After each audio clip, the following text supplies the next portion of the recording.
So can you see my screen?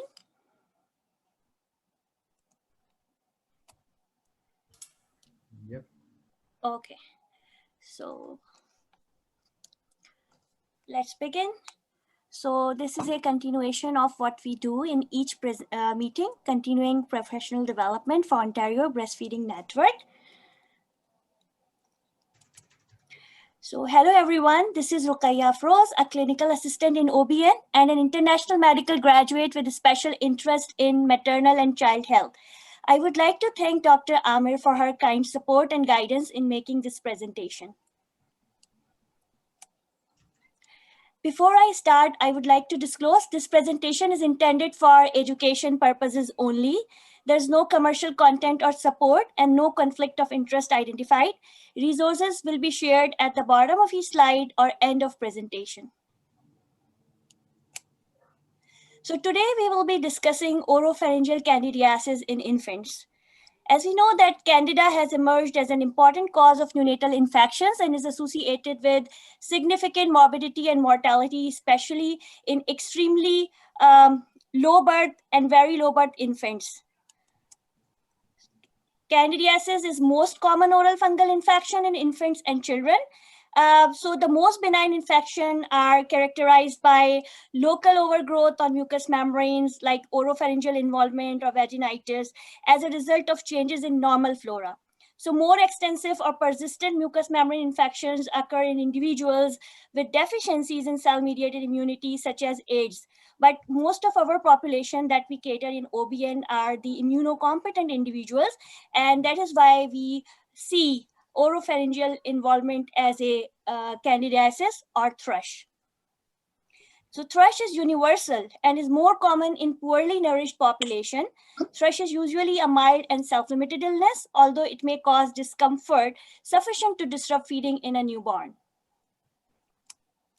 So when we talk about candidal infections in neonates, so there are two broad categories of candidal infection in neonates. That is, one is the non-invasive mucocutaneous candidiasis, that is the thrush and diaper dermatitis. The other category is invasive infections like involvement of the bloodstream, urinary tract, central nervous system, and other focal sites. But our focus will be on infantile thrush today. So how does it transmit? So vertical transmission has been reported, that is due to heavy maternal candida colonization or vaginitis increases the vertical transmission of the organism from mother to the fetus or to the neonate.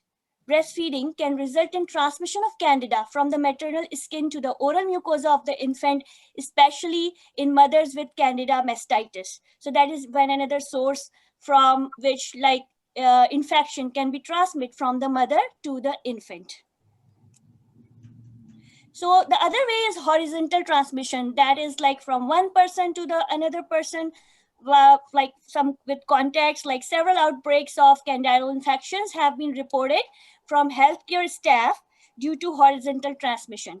Exposure to surfaces that are contaminated by candida species. So both candida albicans and candida parapsilosis can survive on glass for 3 days, stainless steel on 14 days, and fabrics on 14 days for significant time periods. That is why it can transmit from one person to the another person by means of horizontal transmission. So where do colonization occur? So Candida colonize the skin, GIT, lower female genital tract, intertriginous areas like groin and armpits, foreskin of the uncircumcised male. But as we are discussing oropharyngeal candidiasis, so most of the time mucous membrane of the mouth is affected. Colonization of the mother's nipple in breastfed infants should be considered as a potential mode of transmission.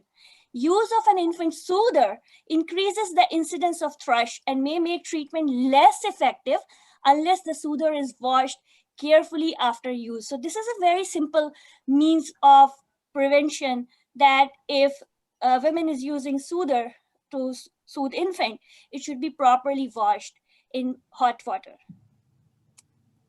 So what is the clinical presentation? how does it present? So most of the time, it is asymptomatic, does not have any symptoms. Parents of children with thrush usually notice like white flecks on the buccal mucosa, palate, tongue, or the oropharynx. Sometimes infants simply refuse to eat and swallow due to pain because they cannot speak. So that's how they have some changes in the feeding behavior that noticed by mother. May have trouble feeding in severe cases as well. So that is why importance of history comes in place. That if medical history of recent antibiotic or steroid use, this is particularly important in older children. Maternal history may include history of vaginal candidiasis as a source of perinatal exposure to infection, that is vertical transmission, and HIV status may provide a clue to a predisposing factor, because this could be a factor that count towards immunosuppression, and that is why these infections can be a problem. So after history, physical examination. So on physical examination, there will be tiny focal areas that sometimes enlarge to white patches on oral mucosa. So if you look at this picture, so this is this is how it looks like on microscope. So oropharyngeal candidiasis is usually diagnosed clinically as a clinical diagnosis based upon the characteristic white plaque. We'll look into it in a couple of slides, the pictures, typical one. If necessary, it can be confirmed by scraping of the lesion with a tongue depressor and performing a gram stain or potassium hydroxide preparation on the scrapings.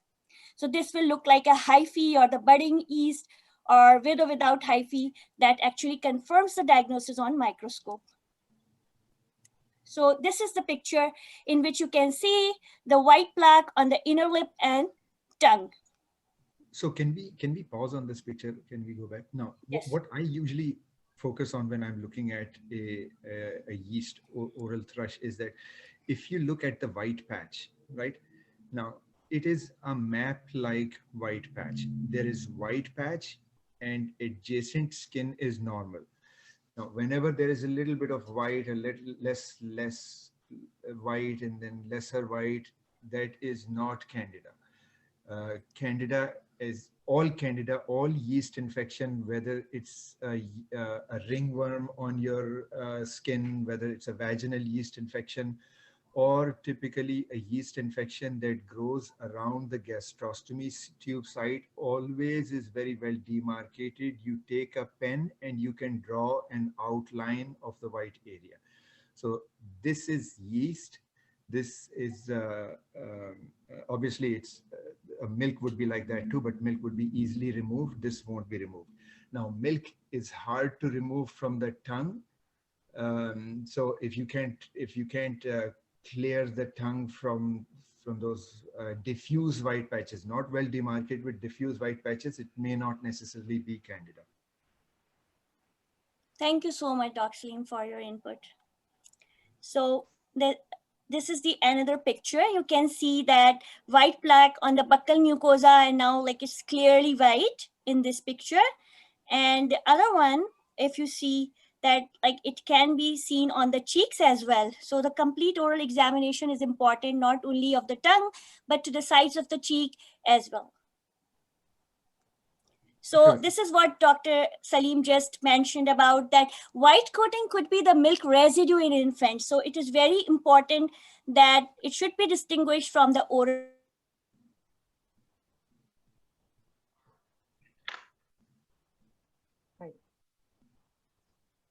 I think she Yeah, is it me cut off or?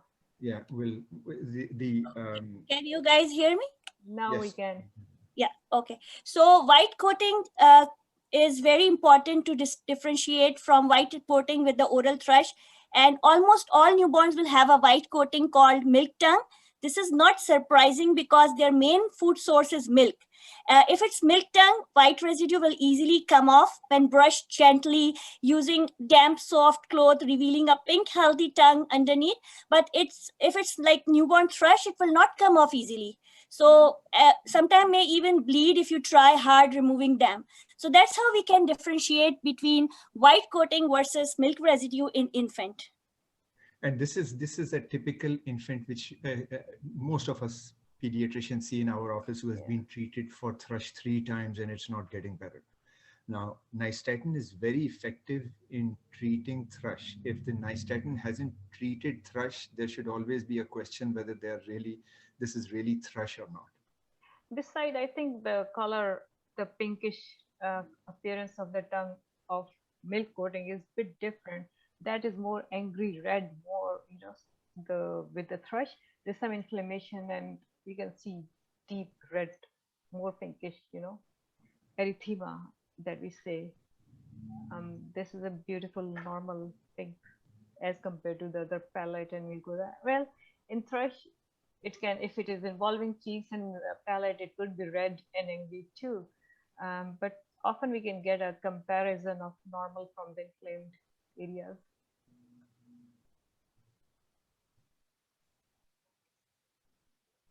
Go ahead.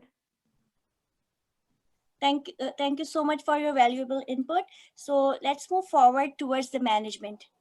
So when we talk about management, so we have depends on type and severity of candidal infection. So we have non-invasive mucocutaneous candidiasis, that is the oral thrush. It's usually at low risk of disseminated infection. So topical antifungal agents work nicely, like Nisterin and azoles. So they can be used, but the systemic antifungal agents sometimes require when the infection is refractory, and these include Fluconazole. So we'll discuss it in detail in next couple of slides. So Nisterin is a polyene topical antifungal agent, and it's preferred initial agent to treat oral candidiasis or thrush, as it is not absorbed systemically from the GIT. So in neonate, it is administered as an oral suspension at a dose of 0.5 ml to each side of the mouth 4 times a day between feeds for 5 to 10 days. So Nisterin suspension has been used since 1950s, and it is well tolerated, remains the most frequently prescribed agent for mild thrush in immunocompetent host. So the usual dosage is highly effective and curing 80% of newborns after 2 weeks of treatment. We have some other agents like oral miconazole gel and clotrimazole has a better cure rate, but systemic absorption may occur. With the Nisterin, we don't have that problem. So that's why most of the time Nisterin is preferable. Also, GI side effects are reported in 6% of premature neonates with other agents. And miconazole gel is not licensed in Canada, and neonates with inadequate response to topical Nisterin can be treated with oral fluconazole if it does not work. So this is very good systemic algorithm that I took it from UpToDate, and it actually mentions that if the infant from 1 month through 11 months of age present with oral thrush, and finding include white plaques like on moral mucosa, or there is a poor feeding, then always first step is to recommend sterilization of pacifiers and nipples if mother is using them, and think of it that is the infant is immunocompromised or immunocompetent. So if patient is, most of the time our population that we cater is immunocompetent, so treat infant with Nisterin suspension, 100,000 units to each cheek 4 times per day, and look for the symptomatic relief that newborn start feeling well and there's symptom improvement within 7 days, then continue for 2 to 3 days after lesions resolve. So usually the whole treatment is for 14 days. But if there is no symptom relief, or there's symptom that's a worsening or do not improve in 7 days, then again think that women is following sterilization measures appropriately or not.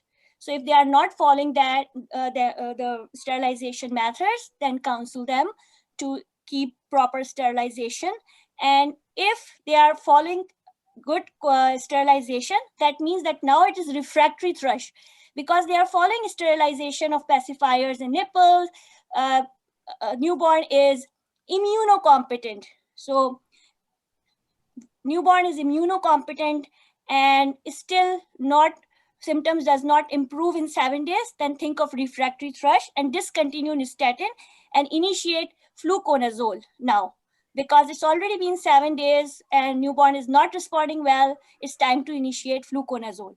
And with fluconazole, if symptoms improve within 7 days, then continue for a total of 14 days. If it does not, then think of confirmation of the diagnosis. Perform fungal culture and susceptibility testing, or evaluate for immune deficiency if not already performed. So this is a basic algorithm, and it's very nicely explained that how we can progress from Nisterin to fluconazole and further testing. So in this algorithm, I think there's one part missing. Uh, 1 milliliter of Nisterin suspension is 100,000 cc, 100,000 units. However, the first treatment is half a cc under each cheek. Now here on this algorithm, it's saying 100,000 unit under each cheek. So I think they're suggesting they double the treatment here. Yeah, so each cheek, they are referring that 100,000 to each cheek. So I think it will make 200,000 in total. Yeah. However, the first treatment is I think this is also from up to date, that the first treatment is half a cc under each cheek. So altogether 100,000 units for the first 7 to 10 days. Second treatment is often 1 cc under each cheek, or you can increase the duration of the treatment. The third treatment is for a higher dose and longer duration.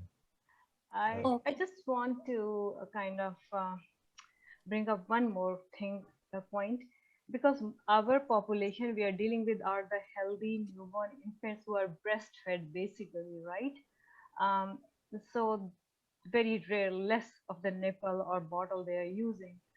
Because their contact is with mothers basically, they say that treat the diet mother and infant together, either with topical antifungals for mom and the baby, or if mother is on fluconazole, that will pass significant, I mean, good amount can pass in the breast milk. The second thing is lot of problems on the nipple with the sore nipples when there are skin breakdown and breaches and what you call the cracks in the nipple. They, along with the candida, they are also colonized with staph aureus or epidermidis. So if nipples look very angry and sore and swollen, they say concomitant treatment with topical antibiotic like Fusidin H or Bactroban would kind of expedite the healing. If we are like, so for example, my baby has the oral thrush and mom has sore nipples, maybe we can treat with both, maybe with the Nisterin and mother with whatever Nisterin or azole along with the topical antibiotic and with the low dose steroid like Fusidin H probably might help. Not with every case, but in case we see the nipples are really, they look sore and very, very raw. What do you think, Dr. Slim? No, I think that's a good point. Now, one thing that is not mentioned here is that this is in up to date in the treatment of thrush. We often jump to treatment. A lot of times, a mild thrush may not require treatment. Now, all yeast infection thrives in an acidic environment. Now, now we've all acidic come or across. alkaline? Sorry? Alkaline, acidic or alkaline? Acidic environment. Acidic. So an example would be a prepubertal girl walks to an emergency department with a little bit of an itching and discharge down there, and they are discharged with a prescription of a clotrimazole or fungal treatment. However, a prepubertal girl, it is exceedingly rare to have a yeast infection because the vaginal environment is very alkaline.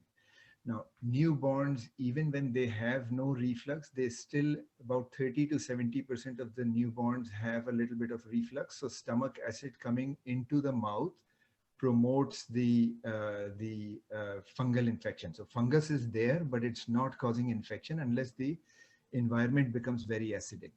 Another example would be a common place where you find a topical yeast infection is around a gastrostomy tube, a tube going into the stomach acid leaking around the tube makes the environment very fertile for the yeast to thrive and cause infection. So the pre-pubertal girl, it is exceedingly rare to have a yeast infection, a vaginal yeast infection. After puberty, when there is estrogenization of the vaginal mucosa, it changes the environment. It makes the vaginal environment more acidic, consequently favorable for yeast infection. Carry on, please. Okay, thank you. So this is another slide that I took from Canadian Pediatric Society, and it recommends that for oral candidiasis, we have a clotrimazole and we have fluconazole. Clotrimazole is usually used in children more than 3 years of age. Troches are uses for 3 years and up, but fluconazole, when it's like resistant or refractory, then it could be used in 3 to 6 milligram per kilogram per day for 7 to 14 days in moderate to severe cases, and if there isn't some erosion, erosive lesions are found as well. So because there are other things that are used, that is gentian violet, very commonly used, and still people are using it. And I found while I was searching an interesting thing that gentian violet is actually not recommended nowadays. It's even though it's very popular, right? So gentian violet applied to the buccal mucosa once or twice daily is also effective. There's no doubt about that. However, gentian violet is associated with increased risk of cancer, can stain the infant's lip and clothing, and may cause irritation and ulceration. Given the availability of other effective agents, gentian violet is not recommended. And this is recently endorsed by Health Canada, and Health Canada warns Canadians of potential cancer risk associated with gentian violet. Even though in the beginning they mentioned that this risk is associated with the prolonged use of gentian violet, but later on they mentioned that after completing 2 safety assessments, the department concluded that as with other known cancer causing substances, there is no safe level of exposure, and therefore any exposure to these drugs product is a potential cause for the concern. So now they are trying to contact to the companies or the market that are making them so that they can talk to them, and they are working with all manufacturers with licensed drug product containing gentian violet to remove them from the market. So this is just like it was in June 2019. This is Health Canada safety warning. But still people are using it, and when I try to find out that what's the recent norms, but still I didn't find such thing where they are not recommending gentian violet, but this is what I found in Canadian context. So when we talk about breastfeeding and symptomatic, so what should we do? Like if suppose that a newborn has a thrush, and should the mother be treated for that or not?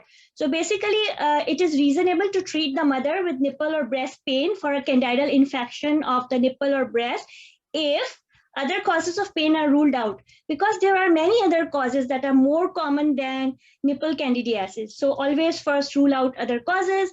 Infant has definite oral candidiasis. If mother complaining of pain that is out of proportion, mother is symptomatic. And if you find there is a thrush in infant mouth or there is an oral candidiasis, even if there is no evidence of the nipple alveolar thrush, or if the mother has evidence of a candidal infection on her nipple breast. So these are some of the recommendations for the symptomatic mother with an infant with thrush that needs treatment. I'm sorry, may I jump in? Dr. Salim got cut out. There is no power in Brantford. Oh, okay. Thank you. So initial, thank you for letting me know. So initial treatment of, so should I continue? Do you want me to continue? Yes, please. Oh, okay, thank you. So initial treatment of women with nipple or breast pain only is that initial treatment is always topical miconazole or clotimazole that is applied to the nipple. And these agents are preferred rather than topical Nisterin since there is less resistance of Candida species with them.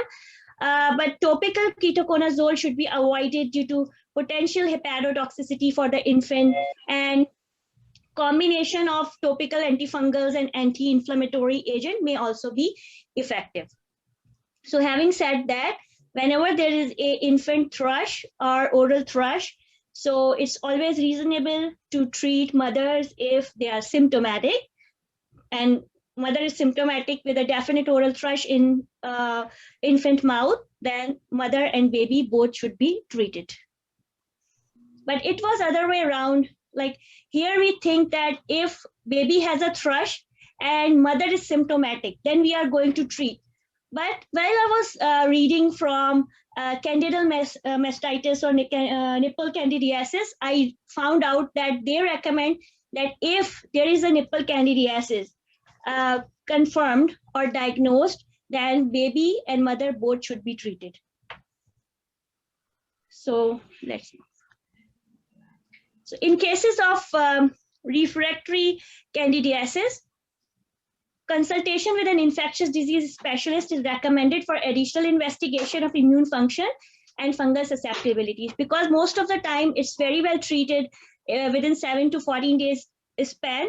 But if it's not, then if like it's a recurrent one and it's a persistent infection, then it's a good idea to consult with an infectious disease to look for immunodeficient state in a new infant. So these are some of the brand names available in Canada, like Nisterin and Niaderm, and Nisterin with different topical and the oral suspension. Do we have any brand names for clotrimazole or the other class, azoles? I'm sorry, I'm not familiar with. Maybe someone else can better answer for this. Dr. Salim, are you familiar with the clotrimazole? Clotrimax or something? Isn't it Caniston? Caniston is this Nisterin, right? Sure. Caniston, maybe. Let you guys know, there's a power outage in Brantford, so our server is on a UPS for another maybe 5-10 minutes. All right. Okay. So maybe we will figure that out. No problem about the clotri something, I think. But this is a good point that 40% of Candida are resistant to Nisterin. Maybe like sometimes we do see moms nipples sore for like longer than 2 weeks, or maybe we should be thinking of trying the second line.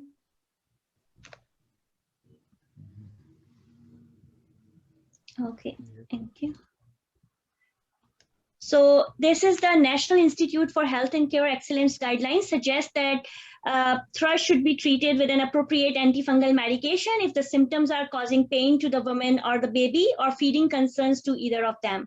Other experts prefer to treat all infants, including low risk and asymptomatic neonates. So data concerning treatment in this setting are lacking.